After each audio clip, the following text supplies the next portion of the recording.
జీవితంలో ఎన్నో సమస్యలు, మనసులో ఎన్నో భారాలు, ఎక్కడికి వెళ్ళాలో ఎవ్వరికి చెప్పాలో అర్థం కాక నిలబడిపోయిన ఒక భక్తుడు ఒకరోజు చివరి ఆశగా తిరుపతి మెట్లు ఎక్కడం మొదలుపెట్టాడు.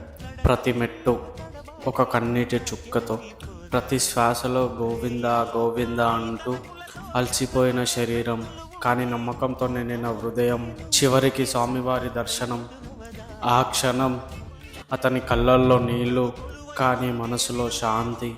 అతను ఏమీ అడగలేదు, ఎందుకంటే స్వామి ఎదుట నిలబడ్డ ఆ క్షణం అతని సమాధానం అయ్యింది. శ్రీ వెంకటేశ్వర స్వామి మన సమస్యలు తీర్చేవాడు కాదు, మనసులో బలమిచ్చే దేవుడు. గోవింద గోవింద. ఉంటే ఆ కాంతే నువ్వు వెతికే సంక్రాంతి ఎదురవదా? ఉంటే ఆ కాంతే నువ్వు వెతికే సంక్రాంతి ఎదురవదా?